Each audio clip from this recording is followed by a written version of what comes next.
इस video lecture में हम मध्य प्रदेश में खेलकूद पढ़ने जा रहे हैं।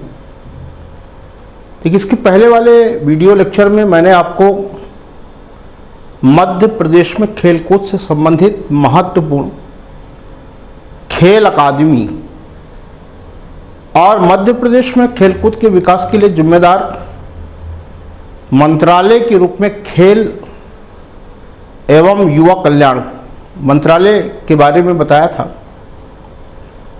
चूँकि यही वो मंत्रालय है जब मध्य प्रदेश में खेलकूद के लिए प्रमुख रूप से जिम्मेदार होता है और इसके अंतर्गत काम करने वाली जो महत्वपूर्ण अकादमी थी उनकी हमने डिटेल देखी थी। देखिए, अब आज हम जो है मध्य प्रदेश में खेल कूद से संबंधित स्टेडियम पर बात करने जा रहे हैं। है ना? देखिए, किस पे बात करने जा रहे हैं? स्टेडियम।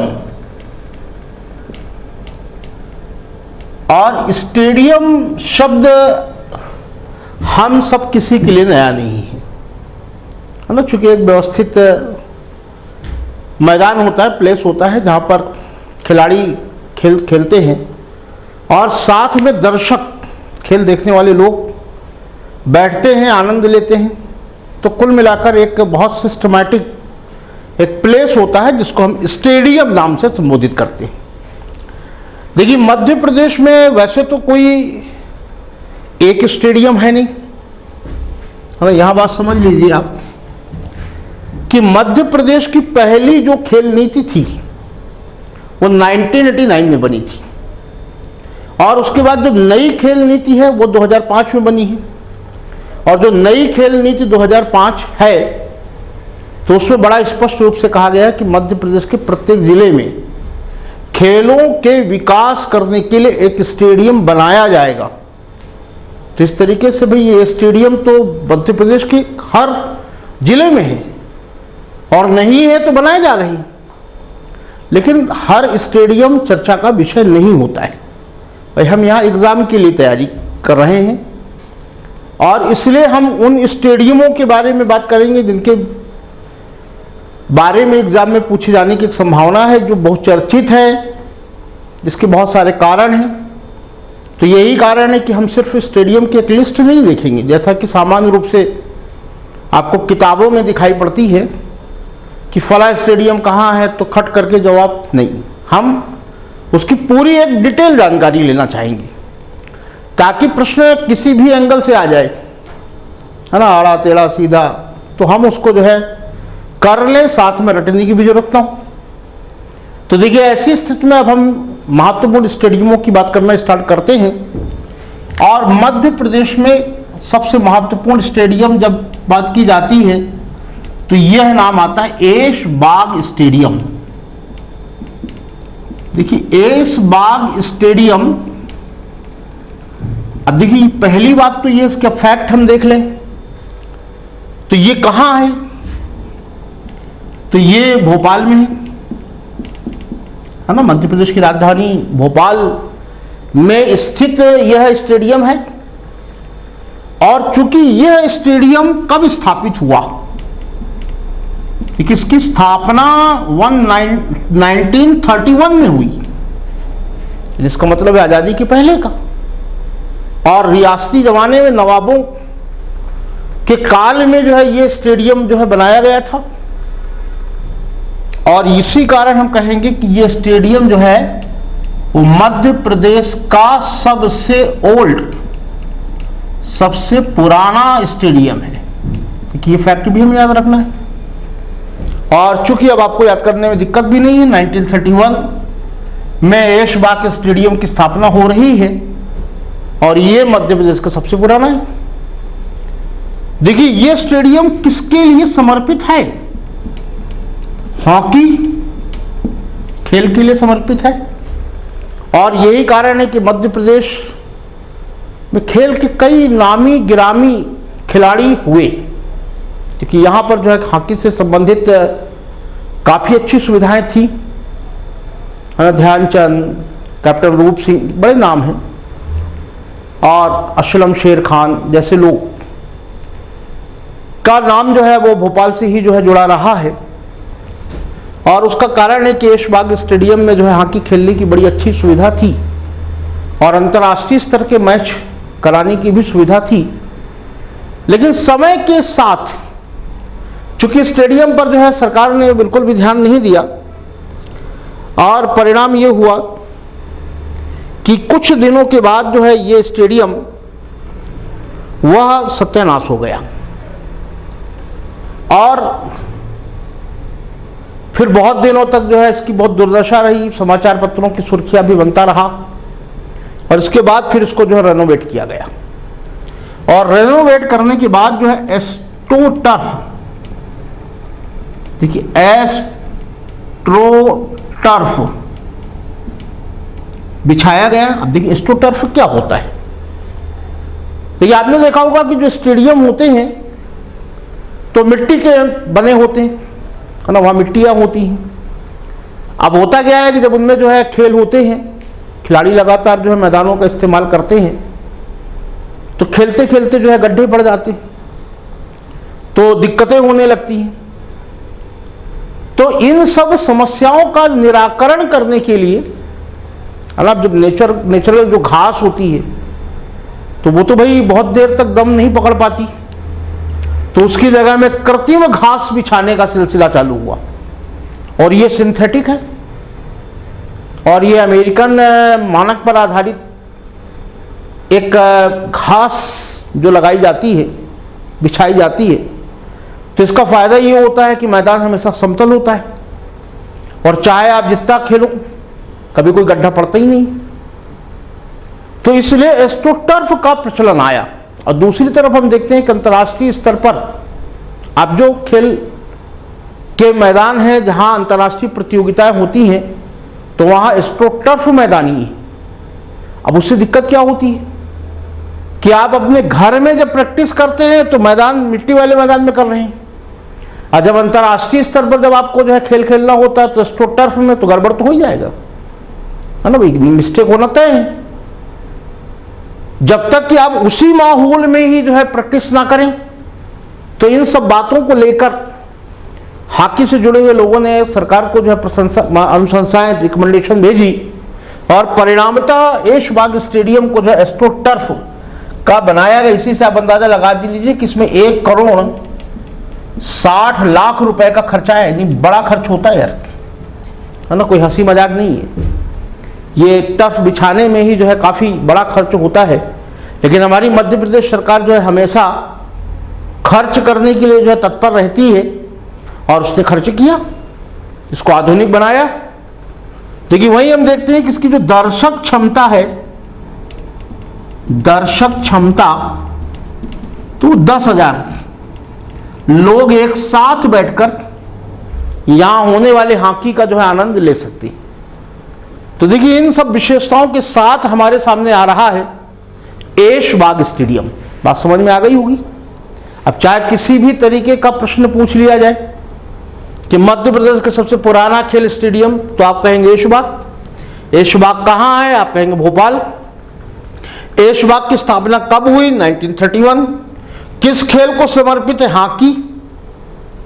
मध्य प्रदेश के हॉकी का वह स्टेडियम जो एस्ट्रोटर्फ खेल मैदान के रूप में बना हुआ है, जवाब है ऐशबाग स्टेडियम। तो सारे प्रश्नों को हमने यहां पर जो है समेट लिया है।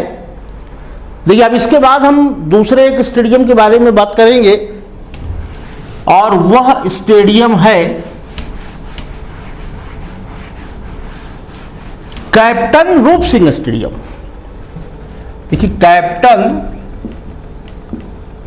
रूप सिंह स्टेडियम, देखिए यह महत्वपूर्ण स्टेडियमों में से एक है ना। देखिए कैप्टन रूप सिंह कौन, पहले इनके बारे में जान लें। तो ये बहुत प्रसिद्ध हॉकी खिलाड़ी हैं और भारत के ही नहीं विश्व के बड़े जादूगर ध्यानचंद्र के ब्रदर हैं। और चूंकि सब मिलिट्री में थे इसलिए कैप्टन रूप सिंह के नाम से ये जाने जाते हैं। लेकिन एक बात ध्यान रखिए, जहां कैप्टन रूप सिंह हॉकी के खिलाड़ी थे वहीं कैप्टन रूप सिंह स्टेडियम जो है वो क्रिकेट के लिए है, गड़बड़ नहीं कर देना। कहाँ है? देखिए ग्वालियर में है। किस खेल के लिए है? यह क्रिकेट के लिए है ना। देखिए किसके लिए है? ये क्रिकेट के लिए है। और देखिए इसकी स्थापना कब हुई? इसकी स्थापना होती है 1978। पुराना है ना, काफी पुराना है। और देखिए एक फैक्ट और याद रखिए, इसकी दर्शक क्षमता कितनी है? 45,000, यानी बड़ा है। और एक बात ये भी ध्यान रखिए, कितनी दर्शक क्षमता का मध्य प्रदेश में दूसरा कोई स्टेडियम नहीं है। यानी दर्शक क्षमता के आधार पर यह मध्य प्रदेश का सबसे बड़ा स्टेडियम है ना। ये बात भी बड़ा इंपॉर्टेंट है। देखिए यहाँ पर अंतर्राष्ट्रीय एक दिवसीय मैच भी होते हैं और पहली बार 1996 में डे नाइट है ना, डे नाइट मैच हुआ। अब डे नाइट मैच तभी होगा जब फ्लड लाइट है ना, दूधिया लाइट की सुविधा उपलब्ध होगी, है ना। चूंकि मध्य प्रदेश का पहला ऐसा स्टेडियम बना जहां फ्लड लाइट की सुविधा थी, है ना, कि रात में भी जो है रोशनी चमचमा रही है और कोई फर्क ही नहीं पड़ रहा है, और वैसे ही बेहतरीन गेंद दिख रही है। ना तो बॉलर के लिए दिक्कत है, ना बैट्समैन के लिए दिक्कत है। खेल जो है अपने पूरे सवाब पर चलता है। हालांकि अब ये नई बात नहीं हुई, 1996 में ये बड़ी बात थी, क्योंकि उसके पहले ये सोचा जाता था कि भाई खेल दिन के होते हैं, कोई रात में थोड़ी खेल सकते। लेकिन इस फ्लड लाइट ने रात में भी क्रिकेट खेलना संभव बनाया। और ये मध्य प्रदेश का कारनामा कहां हुआ? कैप्टन रूप सिंह स्टेडियम में, है ना। हालांकि वर्तमान में मध्य प्रदेश में अब होलकर स्टेडियम में भी है और फ्लड लाइट के 2 स्टेडियम हैं, एक तो कैप्टन रूप सिंह स्टेडियम और दूसरा होलकर स्टेडियम। उसकी बात हम बाद में करेंगे। देखिए अब रूप सिंह स्टेडियम जो है, तो चूंकि कई अपने जो है कीर्तिमानों के लिए भी जाना जाता है ना, कीर्तिमानों के लिए भी जाना जाता है। कौन सा कीर्तिमान? देखिए ये वही स्टेडियम है जिसमें सचिन तेंदुलकर, मिस्टर सचिन तेंदुलकर ने ऐतिहासिक दोहरा शतक बनाया, है ना। दोहरा शतक बनाया, डबल सेंचुरी मारी। और ये कारनामा देखिए उन्होंने कब किया था? 2010 में।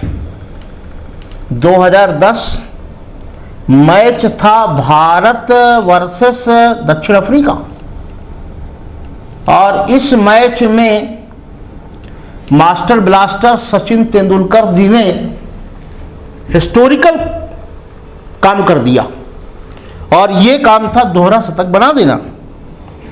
तो ये फैक्ट भी जो है आपको याद होना चाहिए, पूछा जा सकता है ना, कि सचिन तेंदुलकर ने दोहरा शतक मध्य प्रदेश के किस स्टेडियम में लगाया था।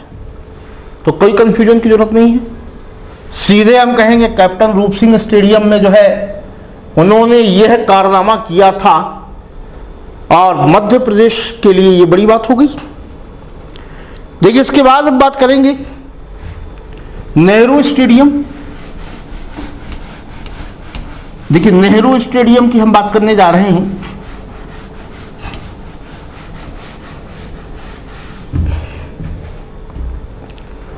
देखिए नेहरू स्टेडियम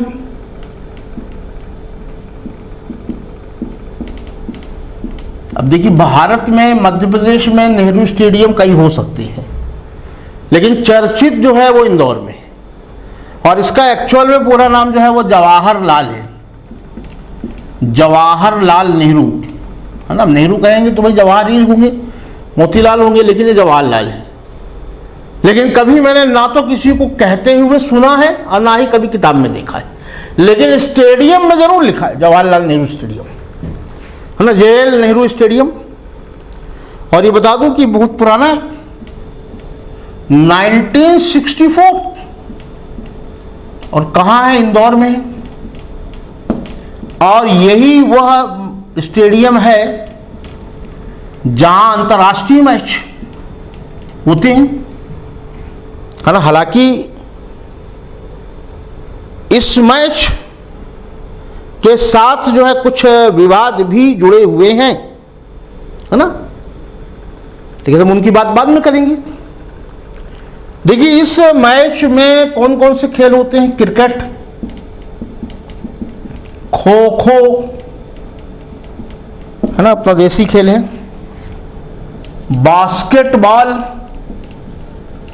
है ना, ये सभी खेल होते हैं। लेकिन चर्चा जो है वो क्रिकेट की है और अंतर्राष्ट्रीय मैच की है। और मध्य प्रदेश में अगर कहें तो सबसे पहले इंटरनेशनल ODI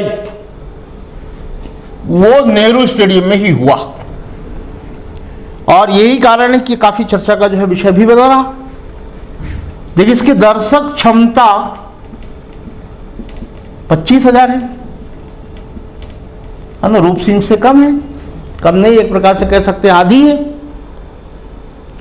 देखिए, साथ में अब इसमें क्या विवाद रहा तो उसकी भी हम बात कर लें पहले। देखिए, नेहरू स्टेडियम के साथ एक विवाद आया 1997 में, और यह विवाद था भारत वर्सेस श्रीलंका का मैच चल रहा था। और मैच जो है वो सिर्फ 25 ओवरों का ही हुआ था और पिच खराब थी, जिसका कारण था कि गेंद जो है वो बहुत टम खा रही थी और प्लेयर्स को जो है चोट पहुंचा रही थी। फिर उसकी जांच हुई और कहा गया कि ये अंतर्राष्ट्रीय मानकों के हिसाब से नहीं है, और ये परिणाम ये हुआ कि फिर ये स्टेडियम को जो है अंतर्राष्ट्रीय मैचों के लिए प्रतिबंधित कर दिया गया। ICC ने इसको प्रतिबंधित कर दिया गया। इंदौर की बहुत बदनामी हुई, इंदौर के क्रिकेट प्रेमी जो है बहुत दुखी हुए, क्योंकि अब मैच देखने को मिल नहीं रहे थे। ये तो इंदौर में होता था तो भाई मैच देखने को मिलता था, और इस तरीके से जो है यहाँ के लोग बहुत निराश हो गए। तो इस निराशा के कारण ही, तो देखिए ये फैक्ट जवाहरलाल नेहरू स्टेडियम के बारे में है। तो इस साथ में एक बात और बता दूं कि जवाहरलाल नेहरू स्टेडियम में एक स्टैचू भी लगा हुआ है, और यहां किसका स्टैचू लगा है तो क्रिकेट के महानायक CK नायडू का स्टैचू लगा हुआ है। साथ में एक विजय बल्ला भी जो है लगा हुआ है, बना हुआ है। ये विजय बल्ला किस उपलक्ष्य में है? 1971 टेस्ट सीरीज जीतने के उपलक्ष्य में है, जो कि इंग्लैंड में हुई थी। और इस टेस्ट सीरीज में शामिल जो प्लेयर्स थे तो उनके नाम भी इस बल्ले में लिखे हुए हैं। तो दो फैक्ट यहां से ये भी है, CK नायडू और विजय बल्ला।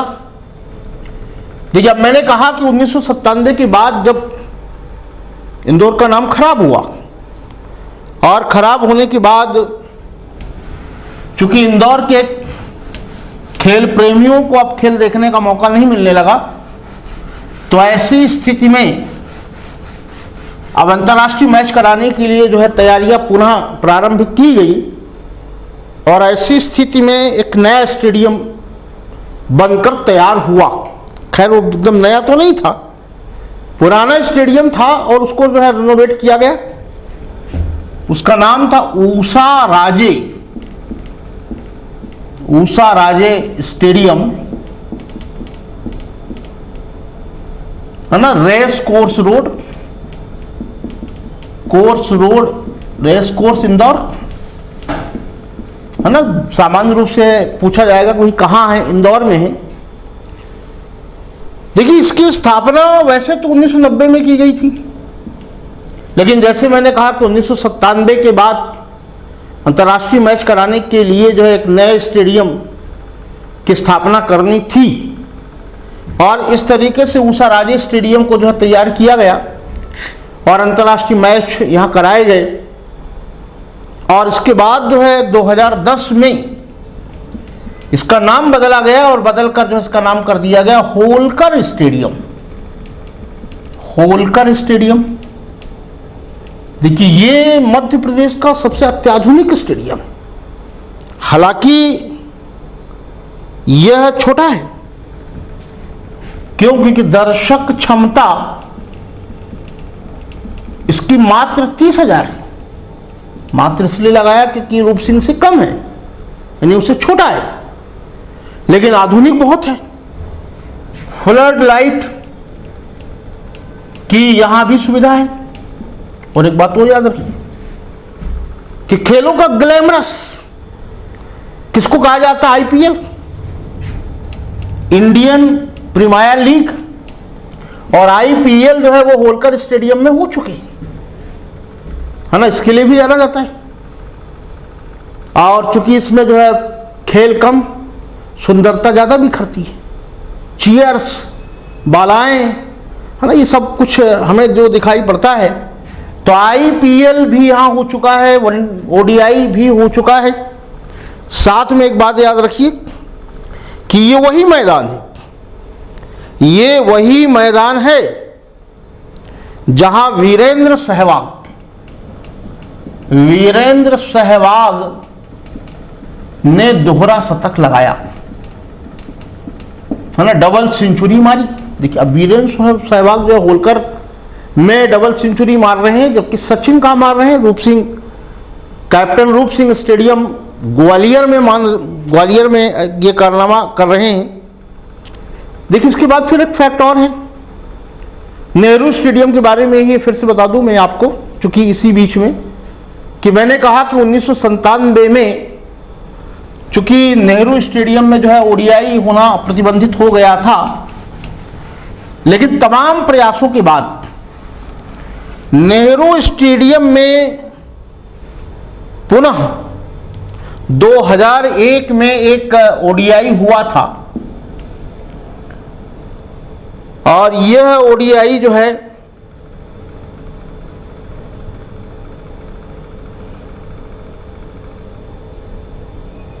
और इस ओडीआई में ही 2001 में ही जो है सचिन तेंदुलकर ने अपने 10,000 रन पूरे किए थे। कहाँ? नेहरू स्टेडियम में।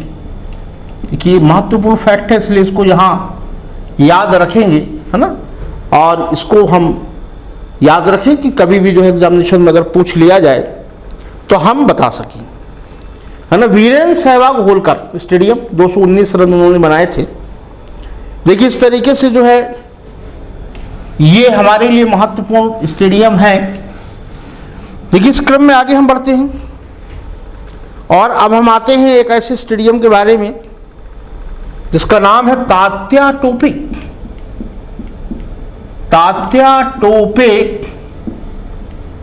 स्टेडियम। देखिए कहाँ है? जवाब होगा भोपाल में है ना। कहाँ है? भोपाल में है। देखिए कब बनाया गया? 1962 में, और फिर इसका नवीनीकरण भी हुआ। कब हुआ? 2013 में। यह बहुउद्देशीय है। देखिए बहुउद्देशीय का मतलब जो है एक से अधिक खेलों के लिए, घुड़सवारी भी होती है, हॉकी भी होता है, दूसरे भी काम होते हैं।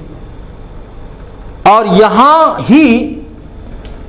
यही मध्य प्रदेश राज्य खेल संग्रहालय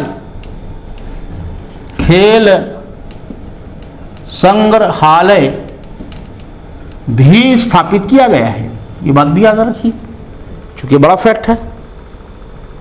और इसकी दर्शक क्षमता, देखिए इसकी दर्शक क्षमता जो है, इसकी दर्शक क्षमता वो 20,000 है, चूंकि आधुनिक है। बहुउद्देशीय के मामले में सबसे आधुनिक यही है ना। गजब का बना हुआ है। जाइए आप, घूम के आइए, आपको मजा आएगा, है ना। चूंकि लोग देखने ही जाते, खेलने भर से मतलब नहीं है, देखने भी जाते हैं। और 20,000 की क्षमता वाला जो है यह एक बहुत महत्वपूर्ण स्टेडियम है। तात्या टोपे स्टेडियम के बारे में फैक्ट याद रखिए, कहाँ स्थित है, भोपाल। मूल रूप से स्थापित 1962, नवीनीकरण 2013। पर्पज बहुउद्देशीय है, 1 से अधिक खेलों के लिए। मध्य प्रदेश राज्य खेल संग्रहालय कहाँ है, तात्या टोपे स्टेडियम भोपाल में है। दर्शक क्षमता जो है वो 20,000। देखिए इसके बाद फिर अब आगे बढ़ते हैं।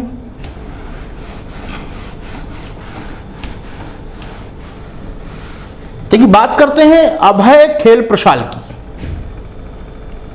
अभय खेल प्रशाल,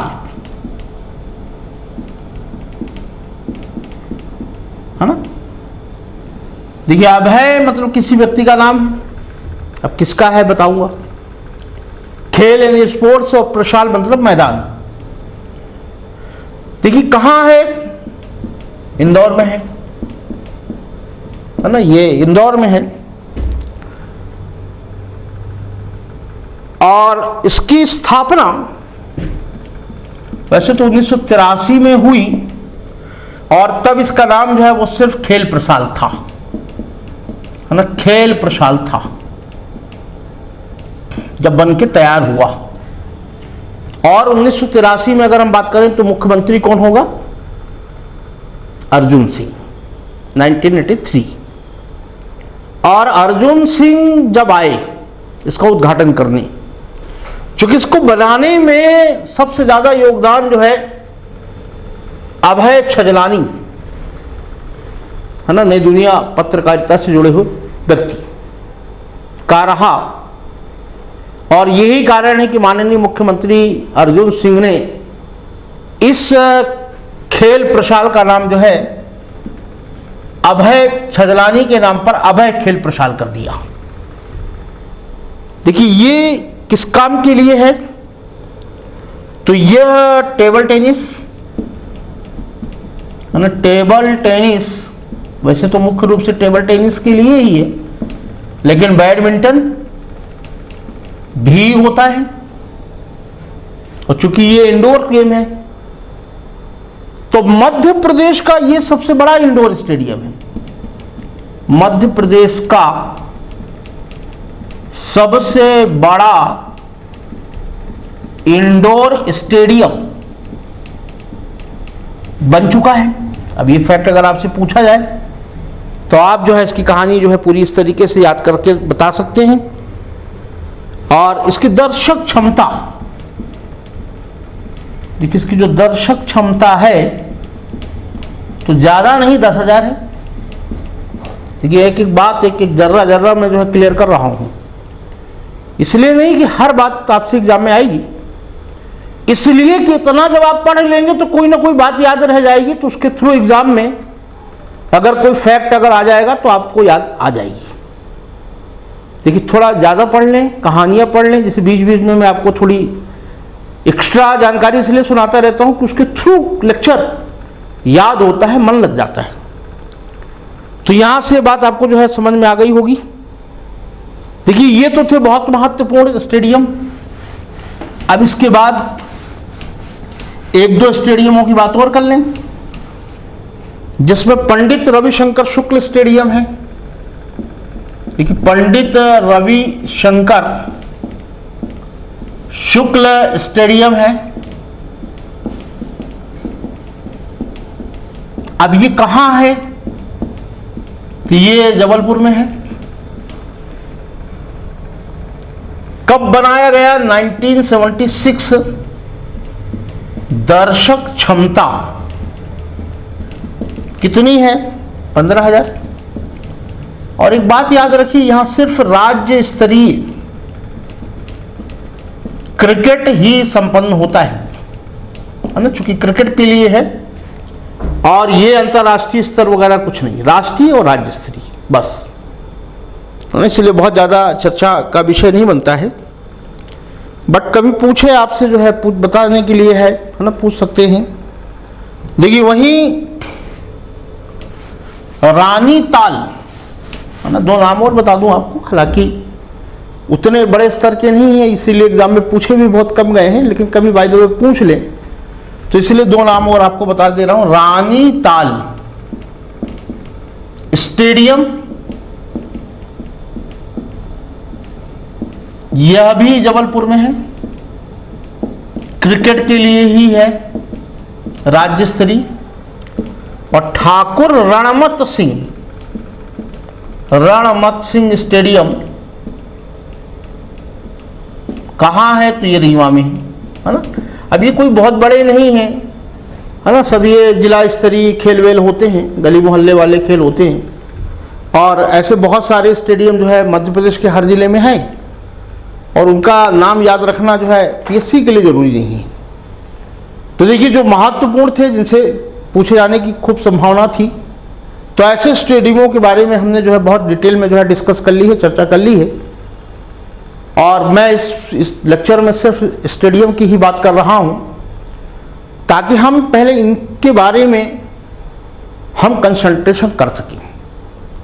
इसलिए एक एक टॉपिक को ही जो है मैं एक एक वीडियो में ले रहा हूं, ताकि आराम से जो है हम मध्य प्रदेश में खेलकूद, गेम्स एंड स्पोर्ट्स को बहुत बेहतर तरीके से तैयार कर सकें, क्योंकि ये प्रश्न आते ही हैं। तो आज यहीं तक। जय हिंद।